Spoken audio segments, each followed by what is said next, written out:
Qatar Royal family வந்து ட்ரம்ப்புக்கு ஒரு gift குடுக்க போறாங்க.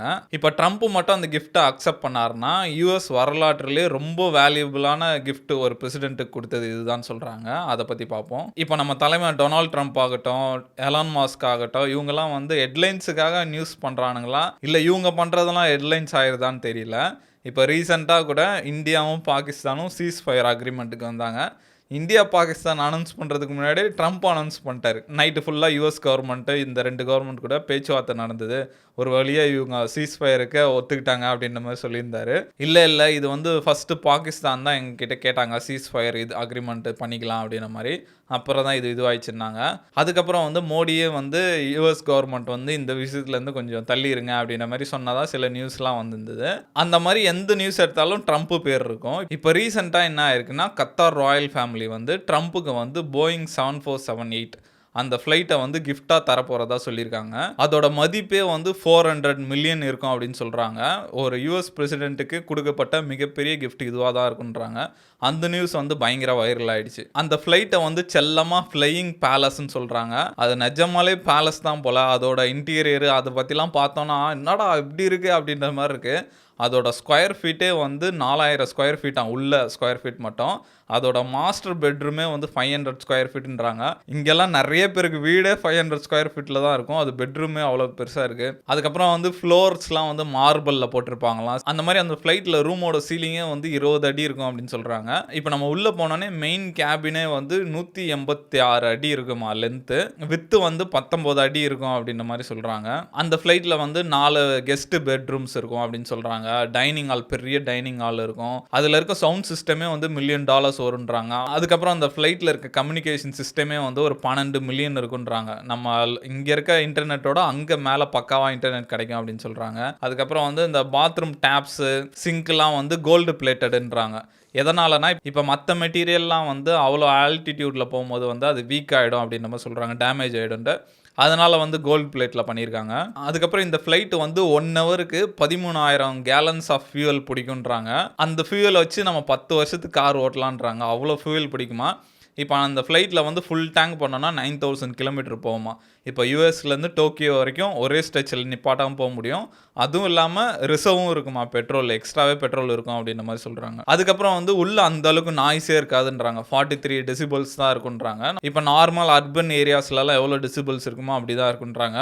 பொதுவாக நிறைய பேர் ஃப்ளைட்டில் போகிறவங்களாம் சொல்லுவாங்க, போயிருக்கியா காது கிழிஞ்சிரும் அப்படின்வாங்க.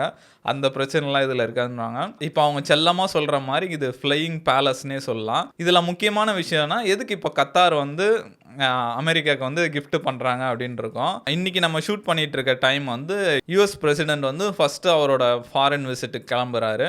மிடில் ஈஸ்ட் கண்ட்ரிலாம் இப்போ சவுதி அரேபியா, கத்தார் அந்த மாதிரி யூஏஇலாம் போகிறாரு. அங்கே போயிட்டு நிறைய டீல்ஸ்லாம் சைன் பண்ணுவார் அப்படின்னு சொல்கிறாங்க.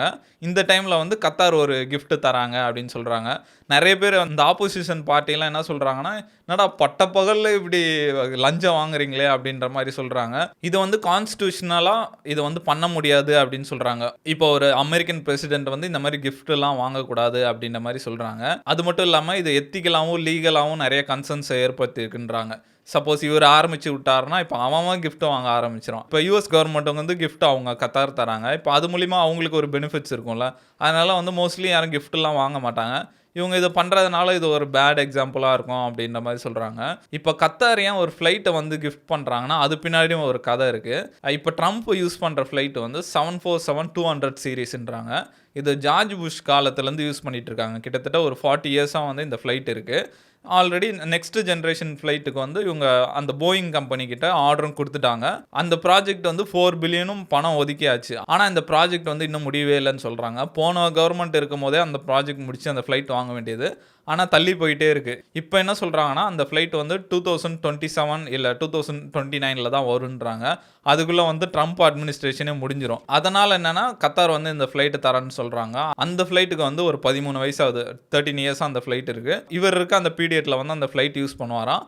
அதுக்கப்புறம் வந்து அந்த ஃப்ளைட் வந்து பிரசிடென்ஷியல் லைப்ரரிக்கு வந்து கொடுத்துருவாங்க அப்படின்னு சொல்கிறாங்க. இப்போ யூஎஸ்லலாம் பிரசிடென்ஷியல் லைப்ரரின்னு ஒன்று இருக்கும். இந்த மாதிரி ஜார்ஜ் புஷ், அதுக்கப்புறம் ரொனால்ட் ரீகன் அவங்களுக்கு எல்லாமே லைப்ரரி இருக்குது. அவங்க யூஸ் பண்ண பொருள் எல்லாமே அங்கே இருக்கும். இந்த ரொனால்ட் ரீகன் அவரோட லைப்ரரியிலுமே அவர் யூஸ் பண்ண ஃப்ளைட் வச்சுருக்காங்க.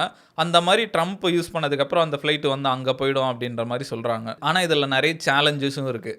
இப்போ ட்ரம்ப் ஒரு ஃப்ளைட்டில் போனார்னா அதை வந்து ஏர்ஃபோர்ஸ் ஒன்றுன்னு சொல்லுவாங்க.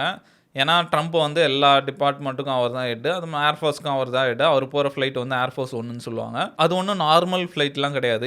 இப்போ இருக்க ஏர்ஃபோர்ஸ் ஒன்லேருந்து அந்த நியூக்ளியர் வாரை வந்து நம்ம வானத்துலேருந்தே பண்ண முடியும் அப்படின்ற மாதிரி சொல்கிறாங்க. ஏன்னா அவங்க கூட எல்லாருமே கமாண்டர்ஸ் அந்த மாதிரி எல்லாருமே வருவாங்க. அதுக்கப்புறம் இன்னொரு முக்கியமான விஷயம்னா நிறைய ஹை லெவல் மீட்டிங்ஸ்லாம் அங்கே ஃப்ளைட்டில் நடக்கும்னு சொல்கிறாங்க. யாரும் ஒட்டு கேட்டக்கூடாது, அதுக்கப்புறம் ஃப்ளைட்டை ட்ராக் பண்ணக்கூடாது, அந்த மாதிரி நிறைய செக்யூரிட்டி ரீசன்ஸ்லாம் இருக்குது. அதனால் வந்து அந்த ஏர்ஃபோர்ஸ் ஒன் வந்து ரொம்ப பார்த்து பண்ணுவாங்க. இப்போ கிஃப்டாக வர ஃப்ளைட்டில் வந்து எந்த அளவுக்கு செக்யூரிட்டி சேலஞ்சஸ்லாம் இருக்கும் அப்படின்ற மாதிரிலாம் நிறையா பார்த்துட்டு இருக்காங்க. இப்போ ட்ரம்ப் அட்மினிஸ்ட்ரேஷனில் என்ன சொல்லியிருக்காங்கன்னா, நம்ம கிஃப்டெல்லாம் வாங்கலாம், ஒன்றும் தப்பு இல்லை, நாங்கள் டிரான்ஸ்பரண்ட்டாக தான் இருக்கோம் அப்படின்ற மாதிரி சொல்லியிருக்காங்க. எதிர்கட்சியில் என்ன சொல்கிறாங்க, இது வந்து பிரைபு அப்படின்னு சொல்கிறாங்க, லஞ்சம் வாங்குறாரு அப்படின்ட்டு. ட்ரம்ப் அதுக்கு வந்து ரியாக்ட் பண்ணியிருக்காரு.